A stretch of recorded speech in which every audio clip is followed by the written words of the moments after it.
Hello everybody and welcome to the latest iHelp video. We're so happy to show you how to use dual monitors and just one monitor on your Mac. So for desktop Macs like this Mac Mini, they need an external monitor to work.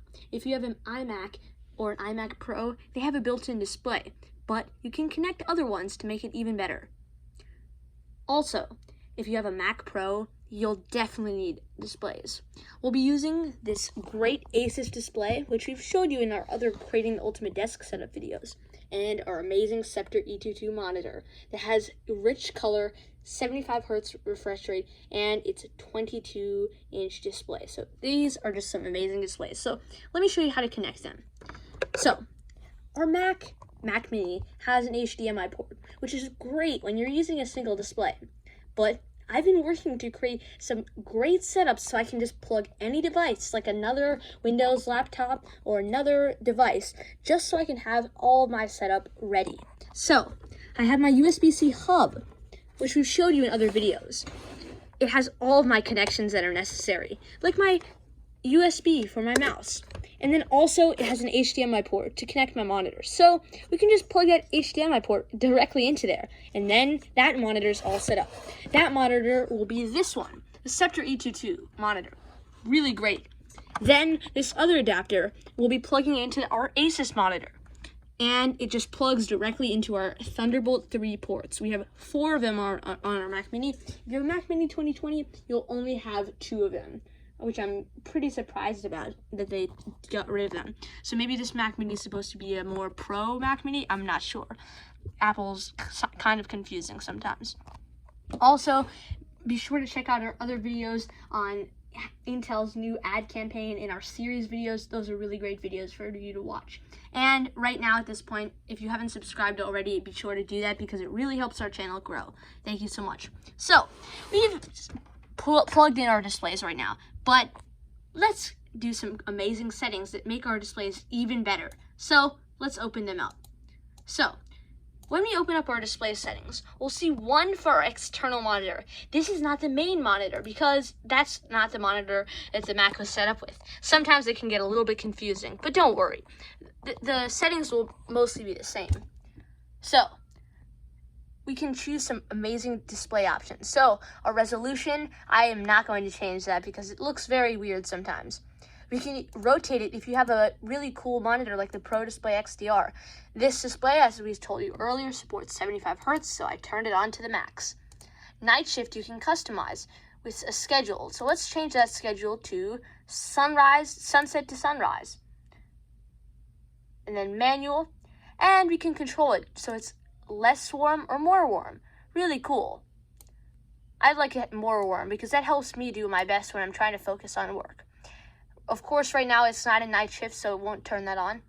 We can even AirPlay our display, just like if we want to AirPlay to a living room TV, which is what we have, a Roku, and of course, our amazing video about how to use Sidecar in macOS Big Sur. We can connect to our iPad Pro.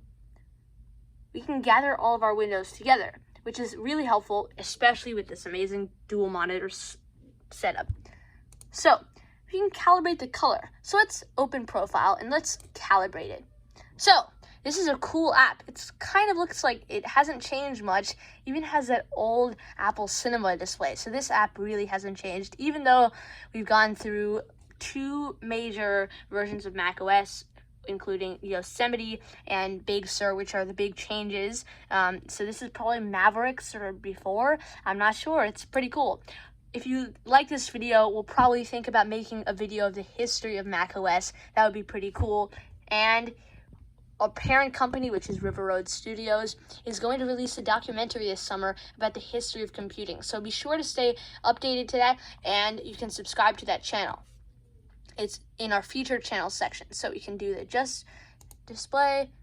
We can select a target white point. It's pretty good how it is right now.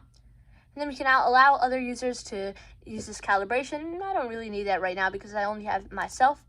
We can name it Scepter E22 calibrated, the automatic name. And then it calibrates it within milliseconds. It's so amazing. And then it makes some small changes, but it really isn't that big of a deal. We can change it to this Retro 1 SD 170M-A. They're pretty similar. I like the calibrated version. We can do the exact same thing to this VE228 display, which is the Asus display that we have here, and it works perfectly. So the resolution, we can do the default for the display, it's much easier, and then we can do the scale display. Let's see what the scale display looks like, which we can change it. So it's easier for the default. Let's see the arrangement. This is crucial when you have dual displays, because if you have this display, which is our second display on this side, you know what that will happen? Your displays will reset, and then if you try to move it to this side, it won't work. So you'll have to move it all the way through here. So when you're setting up an external monitor, be sure to calibrate these settings. And some people, like pros, have really cool workstations where they have one monitor on top of the other, and then the mouse just goes through the screen. So you go up, down through the screen, and then back to the other screen. Let's see where that is. Now it's over there. So we definitely need to fix that so we can customize it exactly how our displays look. So I don't recommend doing it any other way, because it should just be how your displays actually look.